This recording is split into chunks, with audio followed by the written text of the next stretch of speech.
हर सड़क, हर गली में, हर नगर, हर गांव में हाथ लहराते हुए हर लाश चलनी चाहिए। सिर्फ हंगामा खड़ा करना मेरा मकसद नहीं, मेरी कोशिश है कि ये सूरत बदलनी चाहिए। मेरे सीने में नहीं तो तेरे सीने में सही, हो कहीं भी आग लेकिन आग जलनी चाहिए। नमस्कार। हरियाणा की सभी 10 सीटों पर, दिल्ली की सभी 7 सीटों पर, बिहार में, बंगाल में, झारखंड में, उत्तर प्रदेश में, उड़ीसा में धुआंधार मतदान चल रहा है। छठे चरण के चुनाव के बाद अब क्या कहता है योगेंद्र यादव जी का राज्यवार आकलन, उनसे ही जानेंगे। हरियाणा में योगेंद्र यादव जी ने अपना वोट डाल दिया है। योगेंद्र जी, आपका गृह राज्य है हरियाणा। हरियाणा किधर जाता हुआ देख रहे हैं आप? शुक्रिया प्रज्ञा जी, सही कहा आपने। हरियाणा से हूँ मैं। गुड़गांव लोकसभा क्षेत्र है और जिला मेरा है रेवाड़ी, जहाँ सहारनवास गांव में मेरा अपना वोट है। और आज तमाम नागरिकों के लिए वो दिन है, अपना दाग लगाने का, जो सुंदर दाग है, तो मैं भी वही करके आ रहा हूँ। अ, हरियाणा एक राज्य है जो इस चुनाव में अनूठा है। अनूठा इसलिए नहीं है कि वो मेरा प्रदेश है, अनूठा हम्म। इसलिए है कि वहाँ एक वैसी मैं हवा देख रहा हूँ जो मैंने कहीं और नहीं देखी। बाकी सब राज्यों में असंतोष है, बीजेपी के वोट खिसके हैं, थोड़ा बहुत नुकसान, कहीं थोड़ा बहुत फायदा। हरियाणा एक प्रदेश है जहाँ मुझे, कम से कम मेरी समझ से, बिल्कुल एक तरफा आंधी चल रही। यहाँ हम्म। बीजेपी ने पिछली बार 10 में से 10 सीट जीती थी, और जी। सिर्फ जीती नहीं थी, इतने बड़े मार्जिन से जीती थी कि आपको लगेगा कि अब 5-10 साल के लिए तो भूल ही जाओ। हम्म। यही नहीं, बाद में जो विधानसभा चुनाव हुआ, जिसमें बीजेपी बहुत अच्छा परफॉर्म नहीं कर पाई, लेकिन अगर आप संसदीय सीटों के हिसाब से देखो तो 10 में से 8 सीटों पे बीजेपी आगे रही। हम्म। उस हरियाणा में आज बीजेपी के पांव बिल्कुल उखड़ते हुए नजर आते हैं। मैं जिस सीट से हूँ, गुड़गांव, ये बीजेपी के लिए सेफेस्ट सीटों में से एक है। सेफेस्ट इसलिए है कि अ, यहाँ पे बीजेपी बहुत बड़े मार्जिन से जीती थी। सेफेस्ट इसलिए है कि बीजेपी के कैंडिडेट राव इंदरजीत, जो पुराने कांग्रेसी हैं, इस हम्म। इलाके में एक तरह के राजा की छवि रखते हैं। मतलब उनके परिवार को यहाँ के यादव लोग एक राजा परिवार के रूप में देखते हैं। हम्म। और सेफ इसलिए भी है कि यहाँ बहुत ज़्यादा सैनिकों का इलाका है, तो मोदी जी का जो राष्ट्रभक्ति और इस सब का मूड जो है, वो बहुत ज़्यादा यहाँ असर डालता है। उस गुड़गाँव इलाके में आज बीजेपी के पाँव उखड़ रहे हैं। मैं अब दावा हम्म। नहीं करूँगा कि वो हार गई है। आज भी जी। गुड़गाँव बीजेपी की 2 सेफेस्ट सीट्स में से है। लेकिन उस सेफेस्ट सीट पे भी बीजेपी मतलब बिल्कुल हाँफ रही है पूरी तरह से। दूसरी हम्म। सेफेस्ट सीट इनकी है करनाल, जहाँ पूर्व मुख्यमंत्री खट्टर खुद चुनाव लड़ रहे हैं। हम्म। वहाँ मतलब उनके पसीने बहाने पड़ रहे हैं उस सीट पे, जो कि 5 लाख से ज़्यादा मार्जिन से जीती थी पिछली बार। तो ये आपको अनुमान देगा कि कितना स्थिति पलट रही है। हरियाणा में अगर आप आज की तारीख में मुझे कहें, तो मैं समझता हूँ कम से कम 6 सीट पे कांग्रेस जीत रही है, जो बहुत अच्छा। बड़ा दावा है। किसी और राज्य में मैंने ऐसा दावा नहीं किया। हम्म। हम्म। बाकी सब राज्यों में मैं कह रहा हूँ कि बीजेपी को 5 सीट का नुकसान, 2 सीट का नुकसान, छुट-पुट नुकसान है। हरियाणा है जहाँ बिल्कुल स्थिति पलटती हुई नजर आ रही है। बीजेपी कम से कम 6 सीट हार रही है, कांग्रेस जीत रही हम्म। है 6 सीट, और बाकी चारों सीटों पर भी कड़ा संघर्ष है। चारों हम्म। में मैंने बताया, गुड़गांव, करनाल, साथ में जोड़ दीजिए कुरुक्षेत्र और उसके साथ में फरीदाबाद। ये हम्म। चारों सीटों पर भी संघर्ष है, तो मतलब ये तो बिल्कुल हैरान करने वाली चीज़ है। याद रखिए, हम्म। हरियाणा में अभी कुछ महीनों में विधानसभा चुनाव होने वाले हैं, 6 महीने बाद। हम्म। हम्म। तो हरियाणा में एक तरह से विधानसभा चुनाव की तैयारी शुरू हो गई है। हम्म। यहाँ तो चुन इतना बड़ा किसान बदलाव जनता क्यों करना चाहती है? क्या इस किसान सबसे बड़ा फैक्टर है? 2-3 बात हुई है। एक तो हम्म। किसान आंदोलन ने हरियाणा की राजनीतिक ज़मीन को बिल्कुल बदल दिया। हम्म। यहाँ का जो किसान समुदाय, खासतौर पे जाट समुदाय, पूरी तरह से कांग्रेस के साथ आ गया, बीजेपी के खिलाफ खड़ा हो गया। जिसने 2019 में बीजेपी को सपोर्ट किया था, वो अब बिल्कुल हम्म। बीजेपी के खिलाफ आके खड़ा हो गया। और अ, दूसरा जो बदलाव हुआ है वो ये कि यहाँ बीजेपी ने एक तरह से कोशिश की थी 35-1 की राजनीति करने की। 35-1 हरियाणा का मुहावरा है, जिसका मतलब हम्म। है कि 36 बिरादरी के इस प्रदेश में, हरियाणा की एक मिथक है कि यहाँ 36 बिरादरियां हैं। हम्म। 36 बिरादरी के इस प्रदेश में 35 एक तरफ और 1 एक तरफ, और एक अच्छा। कौन? जाट। तो जाट बनाम गैर जाट का खेल खेलने का बीजेपी का जो मुहावरा है वो 35 है। बीजेपी के पास ले दे के ये खेल बचा था कि चलिए अगर जाट पूरे हमारे खिलाफ हो गए और जाट समुदाय की जो पहले ट्रेडिशनल पार्टी हुआ करती थी, लोकदल, इनेलो और जेजेपी जिसके दो हाँ। टुकड़े हो गए, वो बिल्कुल हाशिए पे चली गई है आज की तारीख। तो बीजेपी ने सोचा कि चलिए फिर जाट बनाम गैर जाट का खेल खेला जाए। वो भी नहीं चल पाया है क्योंकि जो दलित समाज है वो वापस कांग्रेस की तरफ मुड़ रहा है और हरियाणा का जो अति पिछड़ा वर्ग है उसके भी कुछ हिस्से कांग्रेस की तरफ आ रहे हैं। कांग्रेस ने समझदारी से टिकट भी दिए हैं यहाँ पे। इसके चलते, और याद रखिए ये वो इलाका है जहां अग्निवीर की सबसे बड़ी मार हुई, मेरा अपना जिला।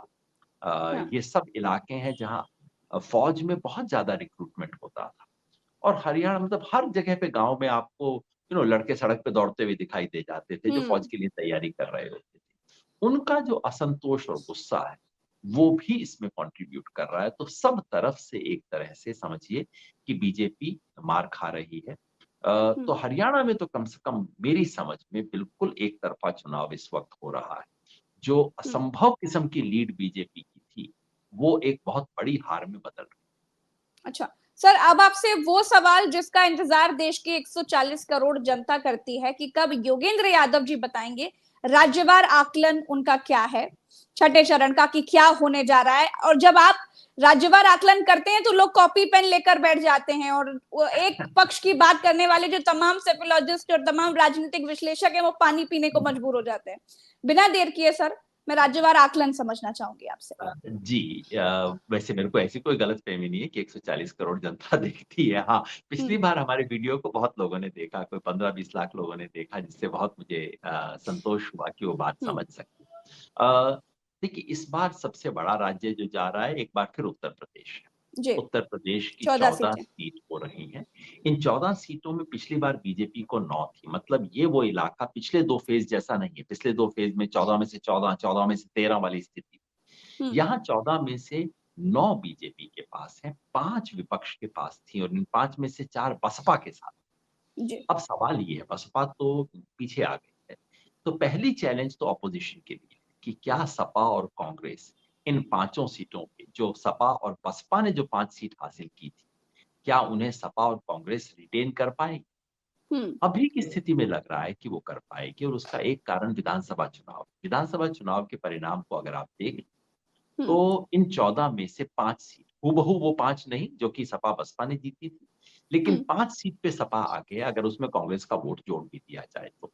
और उसके अलावा 2-3 सीट हैं जो बहुत कम मार्जिन से पिछली बार गई थी। मछली शहर तो खैर बहुत ही थोड़े मार्जिन से गया था।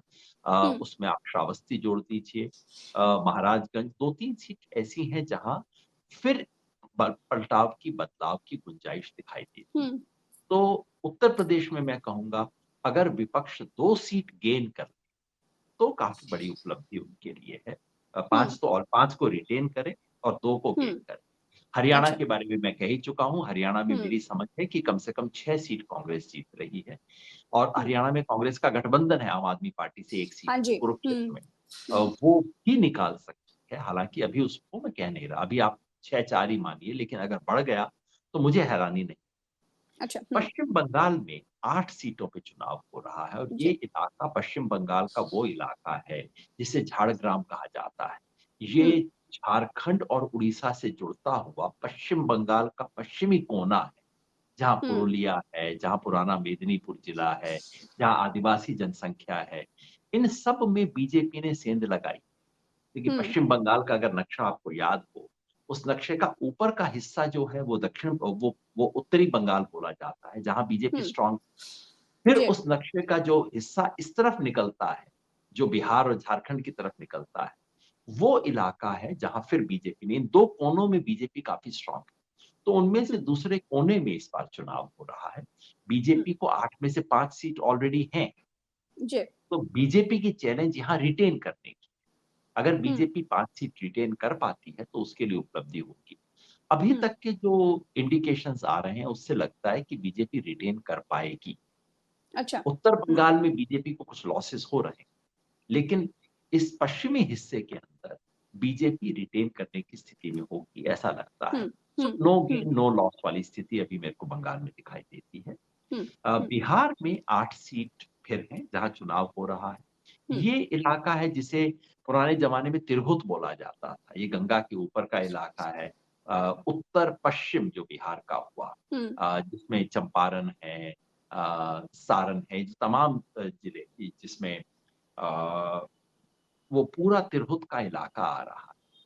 इसमें 8 की 8 सीट बीजेपी के पास थी। 4 जी। बीजेपी के पास और 4 उसके एलाइज के पास। हम्म। यहाँ विपक्ष को बहुत ज्यादा गेन की गुंजाइश नहीं दिखाई देती मुझे। मुझे अच्छा। लगता है कि 2-3 सीट है जहां विपक्ष अगर अपनी सेंध लगा सकता है। 3 सीट पे हम्म मुझे दिखाई दिया कि कुछ मार्जिन भी कम थे।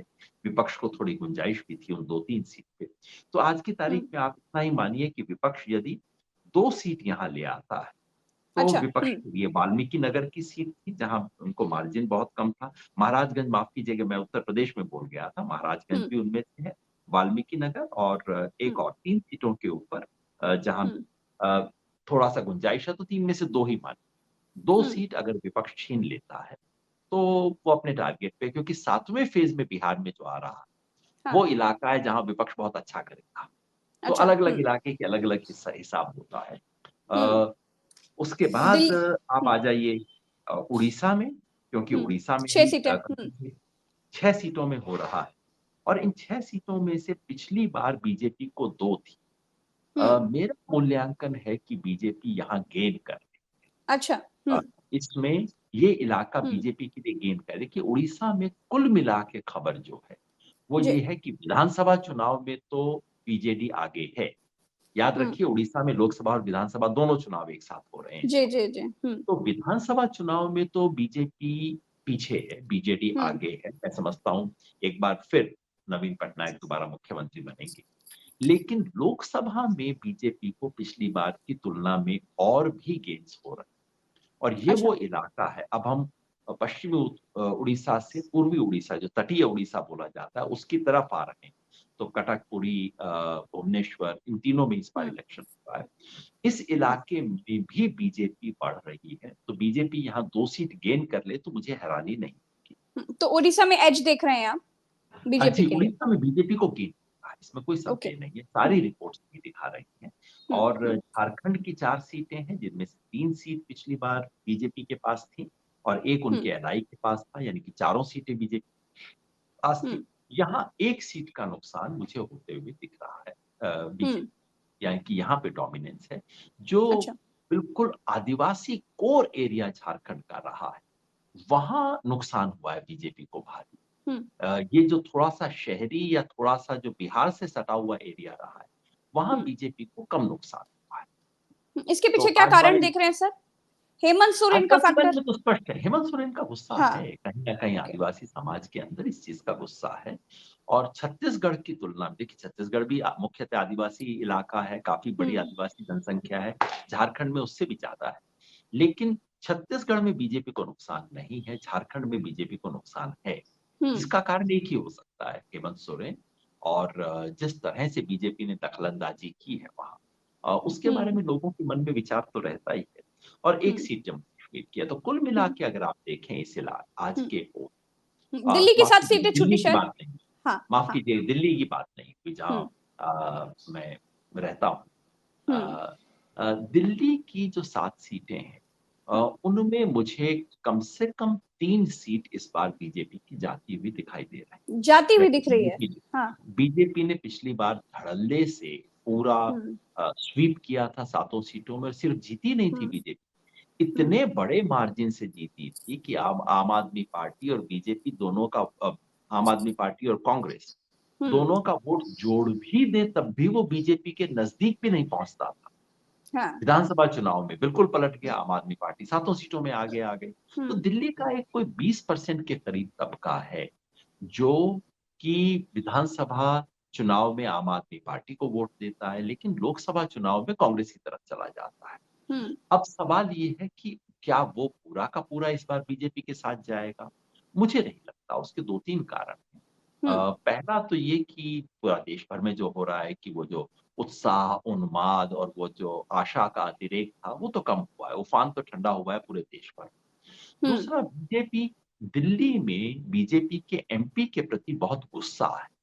बीजेपी को 7 में से 6 सीट अपनी टिकट बदलनी पड़ी है, 6 सिटिंग हुँ, एमपीज़ को हटाना पड़ा है, जिनके बारे में जनता के मन में गुस्सा था और गुस्सा तो 7वें के बारे में भी है, मनोज तिवारी जी जो कि लड़ रहे हैं, लेकिन हुँ, उनको विशेष कारण से बीजेपी ने रिटेन किया है, नहीं तो दरअसल 7ओं के बारे में बेहद गुस्सा था दिल्ली की जनता के मन में। हुँ, और तीसरा ये कि आम आदमी पार्टी और कांग्रेस का जो गठबंधन हुआ है, हुँ, हालाँकि दोनों एक-दूसरे के खिलाफ काफ़ी मुखर होके बोलते रहे हैं पाँचों साल, लेकिन ये जो गठबंधन है, ये बहुत स्वाभाविक गठबंधन माने कि दिल्ली का जो अ, दिल्ली का जो गरीब वोटर है, गरीब-गुरबा दिल्ली का जो है, हुँ, उसके जुड़ने के लिए सबसे स्वाभाविक आधार ये बनता है। दिल्ली का दलित, जो बड़ी संख्या में दिल्ली में दलित मतदाता है, दिल्ली का मुसलमान और दिल्ली का गरीब, इन हुँ, तीनों को स्वाभाविक रूप से ये अलायंस जोड़ता है। इसलिए हुँ, हो सकता है दिल्ली में ये चुनाव अमीर-गरीब का चुनाव हो जाए और अगर वो होता अच्छा, है तो हुँ, इसमें जी, दिल्ली में अमीर-गरीब का सवाल बहुत बड़ा है। जो शहरों को हम चमक-दमक के नाम से जानते हैं, जिन शहरों की बड़ी-बड़ी बिल्डिंग्स हम देखते हैं, ये हुँ, शहर हैं तो बस्ती के शहर ना, झुग्गी-झोंपड़ी के शहर हैं। हुँ, दिल्ली की 70-75% आबादी आज भी अनऑथराइज्ड कॉलोनीज़ में रहती है, इल्लीगल कॉलोनीज़ में रहती है। तो हुँ, शहर तो मुंबई उन्हीं का है, दिल्ली भी उन्हीं का है हुँ, और जब वो लोग एक साथ इकट्ठे हो जाएँ, तो फिर ये जो बड़े लोगों की पार्टी है, वो टिक नहीं पाती और दिल्ली के अंदर बीजेपी की ये छवि बनी है इस चुनाव में। हुँ, बड़े लोग बनाम जो कमेरे और लुटेरे जिसको एक तो बहुत साधारण भाषा में कहा जाता है। तो हुँ, ये कमेरों का एक अलायंस बनने की दिल्ली में स्थिति हुई है, जिसके अच्छा, कारण हो सकता है कि फ़ायदा हो। 2-3 हुँ, सीटें हैं जहाँ विपक्ष की एज बताई जा रही है। एक तो चांदनी चौक जहाँ कांग्रेस के उम्मीदवार हैं। संयोग से कांग्रेस को 3 हुँ, सीट मिली अलायंस में, आम आदमी पार्टी को 4 लेकिन हुँ, जीतने के लिहाज से वो तीनों सीटें अपेक्षाकृत बेहतर हैं, जो कांग्रेस को मिली। क्योंकि हुँ, कांग्रेस का वोट दरअसल आम आदमी पार्टी से ज़्यादा था लोकसभा चुनाव में। तो इन तीनों सीटों तो एक तो चांदनी चौक की सीट है हुँ, दूसरी पश्चिम दिल्ली जहाँ आम आदमी पार्टी की तरफ से पुराने बीजेपी के सांसद महाबल मिश्र लड़ रहे हैं, इस वक़्त आम आदमी पार्टी की तरफ से। वहाँ हुँ, उनका आधार है, अच्छा चुनाव लड़ रहे हैं और पूर्वोत्तर की सीट जिस पे पूरे देश की निगाह है, कन्हैया कुमार बनाम मनोज तिवारी। मनोज तिवारी, अ, हुँ, विशिष्ट तरह की सीट है, जिस सीट पे मुख्यतः पूरब की सीट है मतलब उस सीट में आप हुँ, घूमिए तो आपको लगता है कि आप उत्तर प्रदेश, बिहार के किसी कस्बे में आ गए हैं, वैसी वाली सीट है। हुँ, लेकिन ये वो सीट भी है जहाँ दिल्ली के 2020 के दंगे भी वहीं हुए थे। तो सारी मार-काट वहीं हुई थी, तो सांप्रदायिक ध्रुवीकरण की गुंजाइश भी सबसे ज़्यादा इस सीट पे है। हुँ, इस सीट पर गरीब सर लोगों कहा जा की रहा है कि इस बार कन्हैया कुमार बिल्कुल सुपड़ा साफ करने वाले हैं, आपकी क्या रिपोर्ट है सर इस पर? नहीं, इतना एक तरफ़ा चुनाव नहीं है। देखिए, दोनों तरह की चीज़ें हैं। कन्हैया कुमार मेरे मित्र हैं और मतलब मैं तो चाहूँगा कि वो ना सिर्फ़ जीतें बल्कि बहुत बड़े मार्जिन से जीतें और हुँ, कन्हैया कुमार जैसे लोग इस संसद में आएँ, इससे इस देश की संसद का मान बढ़ेगा, गौरव बढ़ेगा और ज़मीन हुँ, और जबकि अब उनके बारे में जो कुछ बातें कही जा रही थी, वो सारी झूठ साबित हुई, टुकड़े-टुकड़े वाले वीडियो झूठे साबित हो हुँ, गए। तो मेरी बिल्कुल, उम्मीद है कि इन सब चीज़ों का असर होगा। लेकिन मामला एक तरफ़ा नहीं है। एक तरफ़ा इसलिए नहीं है कि एक तो बीजेपी ने वो सारी पुरानी चीज़ें चलाई। अ, हुँ, टुकड़े-टुकड़े ये वो इत्यादि। तो ध्रुवीकरण करने की बहुत ज़्यादा कोशिश इस सीट पे हुई और ध्रुवीकरण करने की कोशिश से नुकसान कन्हैया कुमार को तो उनके लिए एक चुनौती रही। इस हुँ, सीट पे बहुत बड़ी मुस्लिम आबादी है और इससे कन्हैया कुमार को फ़ायदा भी होगा, नुकसान भी होगा। फ़ायदा अच्छा, ये कि हुँ, उनका एक वोट मिलेगा, नुकसान ये कि दंगों की पृष्ठभूमि के कारण बहुत बड़ा ध्रुवीकरण उनके विरुद्ध हो सकता है। हुँ, तो इसलिए देखना पड़ेगा हमें कि क्या परिणाम रहता है। लेकिन जैसे मैंने कहा, इन 2-3 सीटों पे दिल्ली में उम्मीद बनती है और ऐसा कि ये जो पिछले 2 चुनाव से हो रहा है कि बीजेपी सातों सीट जीत रही है, वो ट्रेंड टूटेगा, ऐसा हुँ। मुझे इस विश्वास है। तो मैं कम से कम 2-3 सीट यहाँ पे बीजेपी को और बीजेपी के घटा के कांग्रेस या आम आदमी पार्टी के खाते में समझता हूँ। 3 सीटें। जी 3 सीट आप लगा 3 सकते हैं सीटें। मोटा अगर मामला। सर ओवरऑल समझने की कोशिश करें, ये जो छठा चरण है, ग्राफ जो बीजेपी का हम देख रहे हैं, टेम्पो जो लगातार गिर रहा है पिछले 5 चरणों तक, ये जो छठा चरण आज जहाँ वोटिंग हो रही है, इसका ग्राफ आप क्या देख रहे हैं? मोटी गिनती जब पिछली बार हमने की थी तो मैंने 55 का आंकड़ा दिया था। मैंने कहा हाँ। था कि अब तक पिछले चरण तक 55 सीट का नुकसान एनडीए को हो चुका है। हुँ, पहले 2 चरणों में 10-10 का, तीसरे हुँ, चरण में 20 का, चौथे चरण में मैंने कहा था ड्रॉ ना फायदा ना नुकसान और 5वें चरण में मैंने कहा था 15 सीट का और नुकसान हो गया है। इस छठे चरण में कम से कम 10 लेकिन संभव है 12, 13, 15 सीट तक का नुकसान हो सकता है, लेकिन अभी आप 10 मान के चलिए। मैं इसलिए कह अच्छा। रहा हूँ कि आप हरियाणा में और दिल्ली में 8-9 सीट का नुकसान हुँ, बीजेपी को, उत्तर प्रदेश में 1-2 सीट का नुकसान, उत्तर प्रदेश, बिहार में 3-4 सीट का समझ लीजिए नुकसान, लेकिन हुँ, उधर उड़ीसा में 2 सीट का फायदा। तो कुल हाँ, मिला के अगर आप 10 पे इस आंकड़े को समेट लें, तो सही होगा। मतलब इस 6वें चरण के बाद हम कह सकते हैं कि एनडीए को 65 सीट का नुकसान हो चुका है।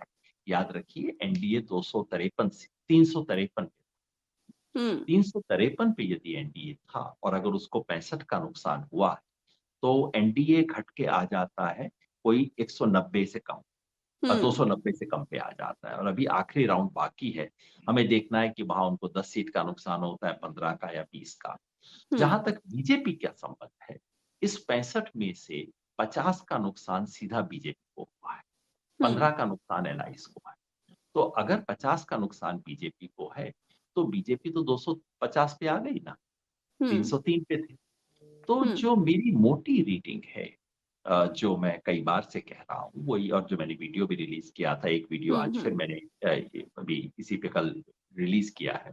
हुँ, ये कहते हुए कि मेरी मोटी अब फाइनल रीडिंग जो तमाम चीज़ों के बाद मेरी जो फाइनल रीडिंग है, वो हुँ, ये है कि बीजेपी 240 से 260 के बीच में। मतलब अच्छा, मोटी हुँ, बात जो मैं कह रहा हूँ, 272 से नीचे चल रही है बीजेपी। बीजेपी को हुँ, स्पष्ट बहुमत कम से कम मैं तो नहीं देखता। हुँ, 400 की बात तो ख़ैर हवाई थी, ये तो उनको भी पता था। हुँ, 300 हुँ। से ऊपर जाने के जो दावे हैं, मुझे तो नामुमकिन लगते हैं। अच्छा योगेंद्र मेरी सर, नज़र एक में चीज तो एक हो चीज है गया। जो मुझे मुझे समझ नहीं आता, और मेरे साथ मुझे लगता है कि करोड़ों लोगों को नहीं समझ में आता होगा हमारे देश के, कि अगर नरेंद्र मोदी ये बात कह रहे हैं कि भाई 400 सीटें आएंगी तो ठीक है, गोदी मीडिया कह रहा है 400 सीटें आएंगी ठीक है, उनके पक्ष की बात करने वाले तमाम सेफोलॉजिस्ट, तमाम राजनीतिक विश्लेषक कह रहे हैं 400 सीटें आएंगी तो ठीक बात है, लेकिन अगर योगेंद्र यादव जी कह रहे हैं कि 250 पार नहीं कर पाएगी आपकी बीजेपी, पूर्ण बहुमत नहीं मिलने वाला, स्पष्ट बहुमत से बहुत दूर है भारतीय जनता पार्टी, तो सबको मिर्ची लग जाती है। देखिए तो मीडिया का चरित्र है, अब क्या इन चीज़ों पे दोष दें? पिछले 10-20 साल 10 साल से इस देश में मीडिया के नाम पे जो मज़ाक चल रहा है, अ, वो तो है ही और अ जब मैं पोलस्टरिंग किया भी करता था, अब तो मैं कोई प्रोफ़ेशनल पोलस्टर हूँ नहीं और हम्म, मैं कोई एग्ज़िट पोल से कॉम्पीट नहीं कर रहा हूँ, ना मेरी कोई इच्छा है कि देश का सर्वश्रेष्ठ भविष्यवाणी वाले व्यक्ति के रूप में मेरा नाम जाना जाए, मेरी कतई हम्म, इच्छा नहीं। मेरी इच्छा ये है कि मुझे जाना जाए कि वो आदमी जिसने राजनीति में 2-4 भले काम किए। तो पोलस्टरिंग और भविष्यवाणी वगैरह ये तो मजबूरी में मुझे करनी पड़ती है। मजबूरी इसलिए आती है जब मैं देखता हूँ कि चारों तरफ बिल्कुल एक तरफ़ा बात एक फैलाई तरफा जा रही बात है हो रही है। और जिस विधा को मैं थोड़ा बहुत समझता हूँ, सर्वे, सेफोलॉजी, मैं 2-4 चीज़ें इसके बारे में जानता हूँ। जब उसका इस्तेमाल करके झूठ का प्रचार किया जा रहा है, 370 जैसी बातें कही गई सर्वेज़ के द्वारा, हम्म, तो देख के मुझे लगता था यार इतना बड़ा झूठ तो मत बोलो, तुम्हारे पास जो आंकड़े हैं मैं भी जानता हूँ क्या आंकड़े हैं। उस हम्म, आंकड़ों से क्या निष्कर्ष निकल सकता है, ये मैं जानता हूँ। और इतना बड़ा झूठ क्यों निकाल रहे हो? ऐसे में मुझे उतरना पड़ा। मेरी कोई इच्छा नहीं है प्रज्ञा जी इस तरह के शो करने की, सच बात बताऊँ। मैंने तो हम्म, 2012 में उत्तर प्रदेश के चुनाव की आखिरी फ़ोरकास्ट की थी, जो बहुत अच्छी निकली, लोगों ने बधाई दी। मैंने कहा इस बधाई के साथ रिटायरमेंट भी मुझे दे दीजिए। मेरी कोई इच्छा आगे से फ़ोरकास्टिंग करने की नहीं, क्योंकि मैं अपने आप को तब भी, आज भी एक कार्यकर्ता के रूप में मानता हूँ। लेकिन उसके बाद से जिस तरह की चीज़ें हुई, जैसे अब आम आदमी पार्टी ने चुनाव लड़ा, मैं तब तक एक हम्म, कार्यकर्ता। अब ओपिनियन पोल क्या दिखा रहे थे आप याद रखिए 2013 में, वो कह रहे थे हम्म, आम आदमी पार्टी को दिल्ली में 2 से 5 के बीच में सीट आएगी। हम्म, अब मुझे लगा यार गज़ब कर रहे हो, इतना बड़ा झूठ बोल रहे हो। फिर मैंने पोल करवाया, पोल के हुँ, सारे आंकड़े और उसका रॉ डेटा मैंने अखबार पत्रकारों को एक उसमें पकड़ा दिया सीडी में। और मैंने कहा 33 सीट का अनुमान हमें लग रहा है। 28 हुँ, आई, 4 कमी कम आई।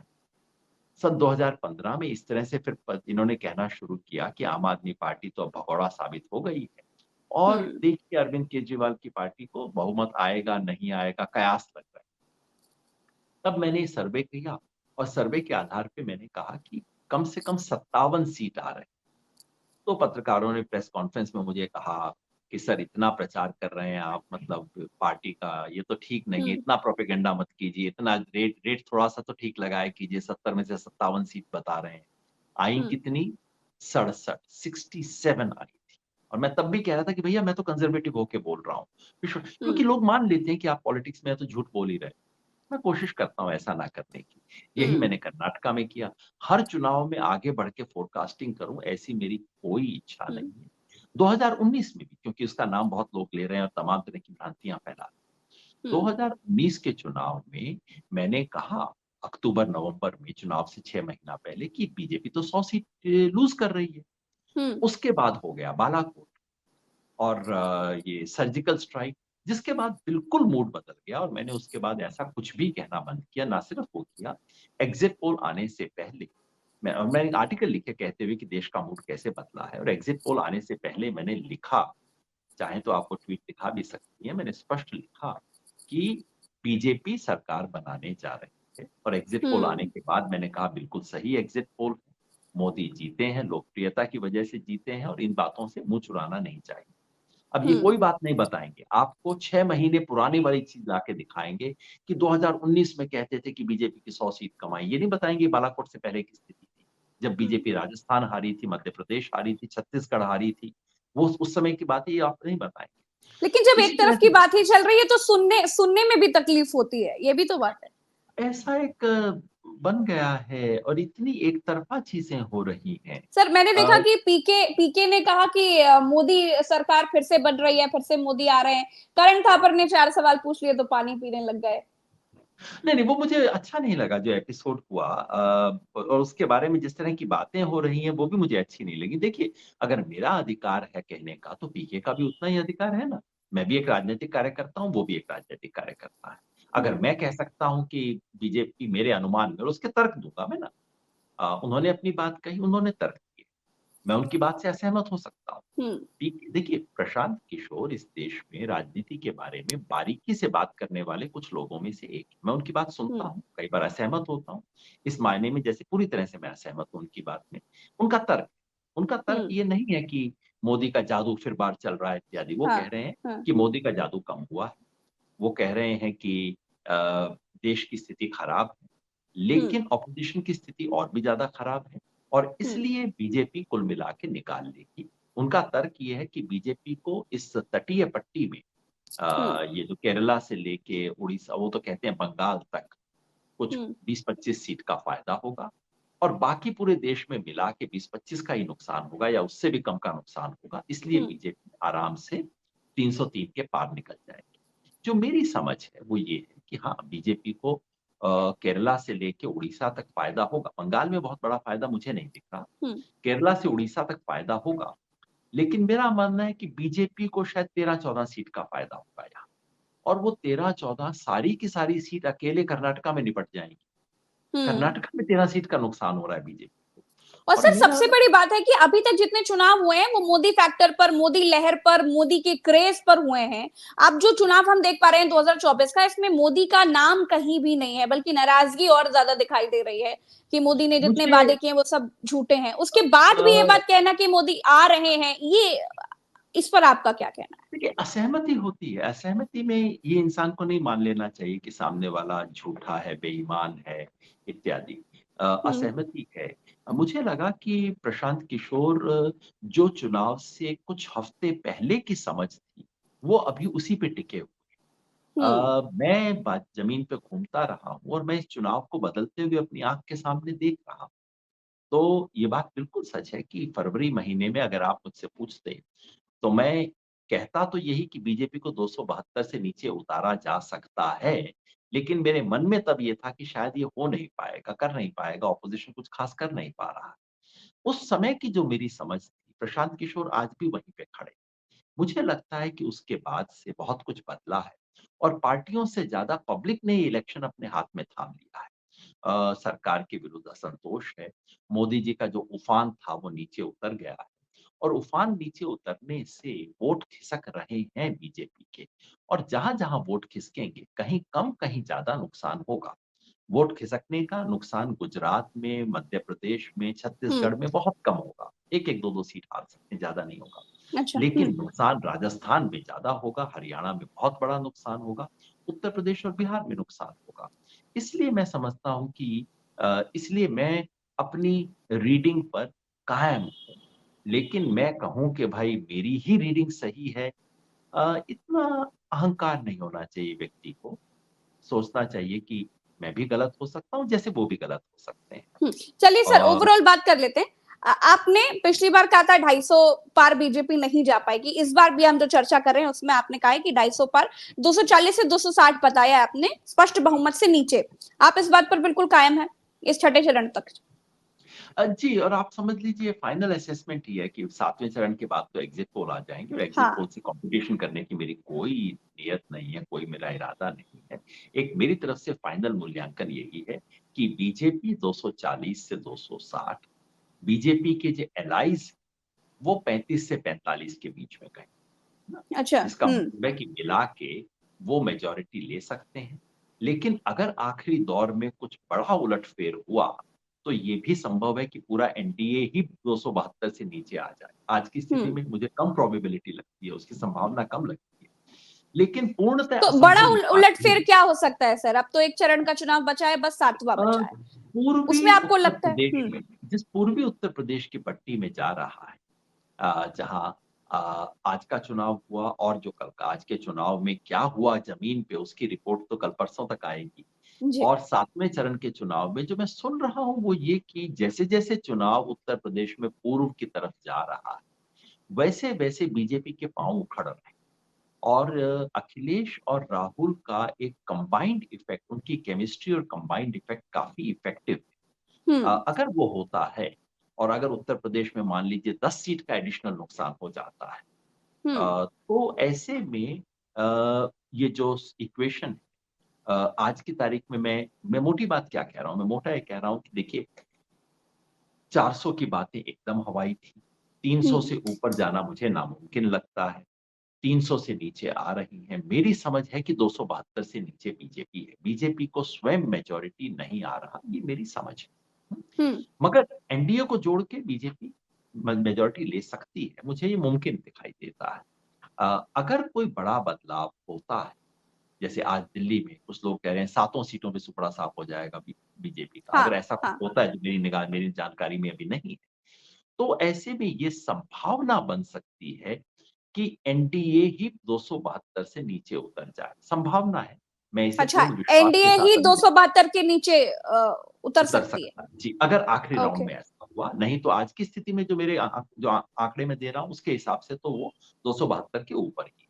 रही बात ऑपोज़िशन की, मेरी समझ में कांग्रेस कोई 85 से 100 के बीच में कहीं है हुँ, और कांग्रेस के जो दूसरे एलाइज़ हैं, इंडिया के हुँ, एलाइज़, वो 120 और 135 के बीच में कहीं चल रहे हैं। मतलब अच्छा, कि हुँ, पूरा इंडिया गठबंधन को अगर मिला दें, तो हुँ, 205 से लेके और 235 के बीच में कहीं है। लेकिन मैंने अच्छा, जैसा कहा हुँ, कि अगर आखिरी राउंड में कोई मेजर उलट-पलट, आखिरी दोनों राउंड, क्योंकि आज की भी रिपोर्ट तो नहीं है हमारे पास। हुँ, हुँ। आखिरी दोनों राउंड में अगर कोई मेजर उलट-फेर होता है, तो एनडीए और नीचे उतर सकता है। तो कुल मिला के अभी तक असेसमेंट ये चलिए सर लास्ट में वो सवाल जिस पर कोई बात ही नहीं कर रहा है, चुनाव आयोग की भूमिका पर क्या कहेंगे? शर्म आती है। हुँ, एक हिंदुस्तानी के बतौर मुझे शर्म आती है कि चुनाव आयोग जिसका पूरी दुनिया में डंका बजता था, इस चुनाव आयोग की मैंने दुनिया में जाके पब्लिसिटी की है। आप अभी भी हुँ, यूट्यूब पे देख सकते हैं, अमेरिका, कनाडा, यूके सब जगह मेरे लेक्चर जहाँ मैं कहता था कि हिंदुस्तान के चुनाव जो हैं, पूरी दुनिया के लिए मिसाल है।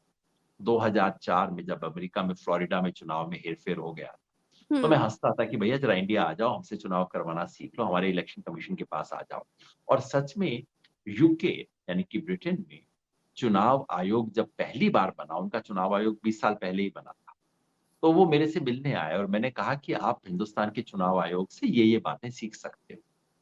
जहां वो बातें मैं करता था और आज इस त्रिमूर्ति को देखता हूं, हम्म। मैंने मिट्टी में मिला दिया, नाक कटवा दी इलेक्शन कमीशन की इन लोगों ने। और आज ये स्थिति है कि जो जमीन पे इनके बारे में आरोप लगा दो, पब्लिक विश्वास कर लेती, जैसे पूरा सर टर्नआउट वाला आंकड़ों, मामला। आंकड़ों बिल्कुल मैं उसी पर आ रही थी। आंकड़ों का देर से आना, करोड़, एक एक करोड़ वोट्स का बढ़ना, आपने आज तक ऐसा चुनाव देखा है सर? कभी सुप्रीम कोर्ट जो भी कहे हम उसको किनारे रखते हैं, लेकिन मैं प्रज्ञा जी, आपका इसमें मैं अभी हाँ। भी मैं अभी भी ये नहीं मानता हूं कि 1 करोड़ वोट की हेराफेरी हो चुकी है, हम्म। क्योंकि मेरे को चुनाव आयोग की नीयत पे शक, चुनाव आयोग की नीयत पे भरोसा नहीं है, लेकिन हाँ भारत के चुनाव के नियम जो कि 50-70 साल पुराने नियम है, उन नियमों पे जी। भरोसा है।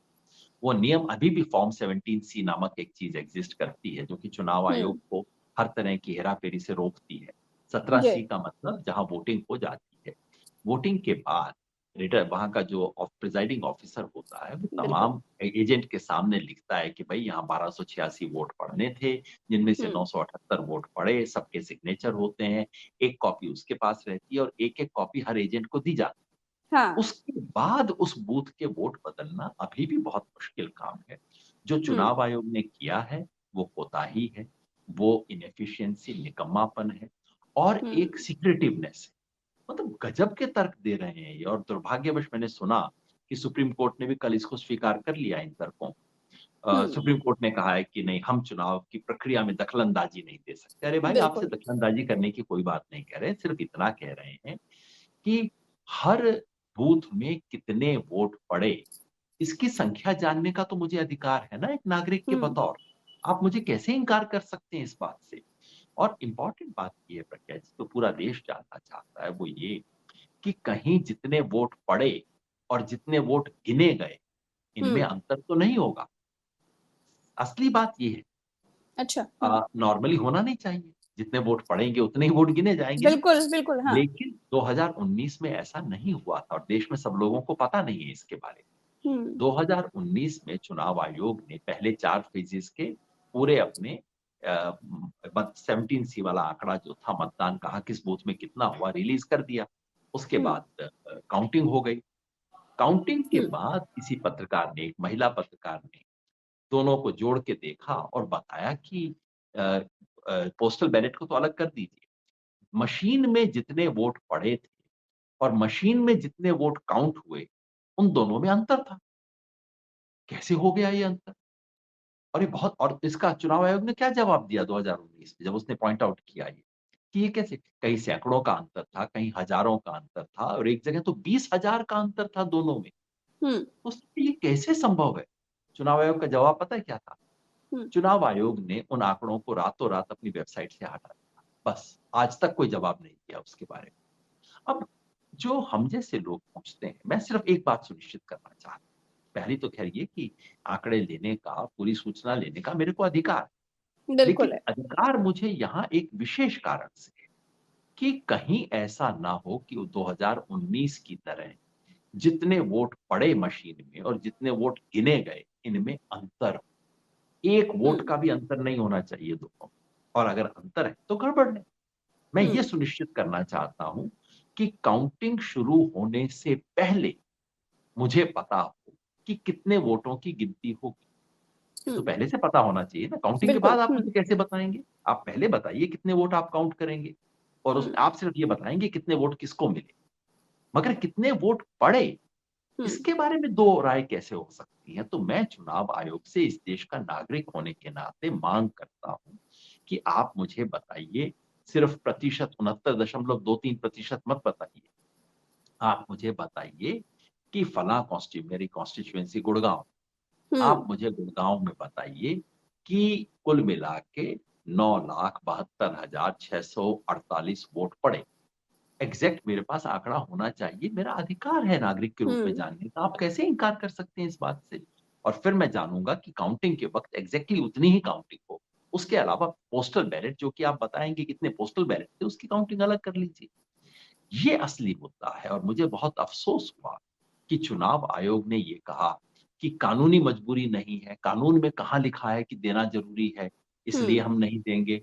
और ये कहा कि अगर ये डेटा अगर फॉर्म 17C जिसकी कॉपी रिटर्निंग ऑफिसर के पास है, जिसकी कॉपी पोलिंग एजेंट के पास है, चुनाव आयोग कहता है बाप रे! अगर इस डेटा को हम स्कैन करके इस फॉर्म को दे देंगे, फिर तो फोटोशॉप लोग कर लेंगे। मॉर्फ करके इसमें कुछ और लगा लेंगे, यानी कि आपकी तस्वीर के ऊपर हेमा मालिनी की तस्वीर लगाई जा सकती है। हम्म। इसलिए आपकी तस्वीर कभी रिलीज़ नहीं की जाएगी। मतलब विचित्र तर्क है। इसके हिसाब से तो हास्यास्पद। देश में कोई कोई आंकड़ा कभी दिया ही नहीं जा सकता अगर इस तर्क को आप स्वीकार कर और लें। सर आज चुनाव आयोग जिस तरह की छुपन छुपाई दिखा रहा है आंकड़ों में, उससे तो पूरा देश बहुत परेशान है। सर ओवरऑल लास्ट में मैं बस इतना जानना चाहूंगी कि ये जो छठा चरण है, क्योंकि पहले दूसरे तीसरे चौथे पांचवें में तो हमने ग्राफ गिरते हुए देखा, अब ये पांचवा चरण है, इसमें एज एनडीए या इंडिया? छठे चरण में कुल मिला के हम्म। गेन जो है वो ऑपोजिशन को हुआ, क्योंकि छठे चरण में 58 में से 45 सीट एनडीए के पास थी जी। और मैं उनमें कम से कम 10 सीट की गिरावट एनडीए की देख रहा हूं। और यहाँ एनडीए की गिरावट का मतलब मुख्यतः बीजेपी की गिरावट है। हम्म। तो इस फेज में तो आप भी मान सकते हैं 10 सीट बीजेपी की घट गई है पिछली बार की तुलना में। हर बार बीजेपी को नुकसान हो रहा है और यही इस चुनाव का बेसिक मामला है। जहां-जहां बीजेपी जीती थी बड़े मार्जिन से, वहां हम्म। सब जगह बीजेपी का ग्राफ गिर रहा है। जहां बीजेपी बहुत हल्की थी, वहां बीजेपी उठ रही है, लेकिन जहां ऊंची थी वहां गिर रही है। अब दिक्कत यह है हम्म। कि जहां उठ रही है उन इलाकों में सीटें कम हैं और जहां उठ रही है वहां वोट बढ़ने से बीजेपी की सीट नहीं बढ़ रहे हैं, जैसे तमिलनाडु और केरल। लेकिन जहां-जहां गिर रही, वहां गिरने के साथ-साथ वोट भी गिर रहे हैं। अच्छा। वोट गिरने के साथ-साथ सीट भी गिर रही। तो कुल हम्म। मिला के चुनाव जो कि शुरू हुआ था एनडीए बीजेपी के पक्ष में, शुरू हुआ था 400 पार की तुरही के साथ, हम्म। शुरू हुआ था एक आत्मविश्वास के साथ। वो चुनाव धीरे-धीरे उतरते-उतरते मंगलसूत्र पे उतरा, उसके बाद भैंस पे आ गया, टोटी अब पर आ चोटी गया। पे भी आ गया हम्म। था। अब इसके बाद 7वें चरण में गटर में जाना बाकी है, कि भाई गटर का जो कीचड़ है, उसमें किसको कितना, हिंदू को कितना मिल रहा है और मुसलमान को कितना मिल रहा है। हो सकता है आने वाले दिनों में ये आंकड़ा भी हमारे को मिल जाए। जी, चलिए बहुत बहुत शुक्रिया योगेंद्र सर, आपने समय दिया। तमाम दर्शकों का भी बहुत बहुत शुक्रिया। नमस्कार, जय हिंद।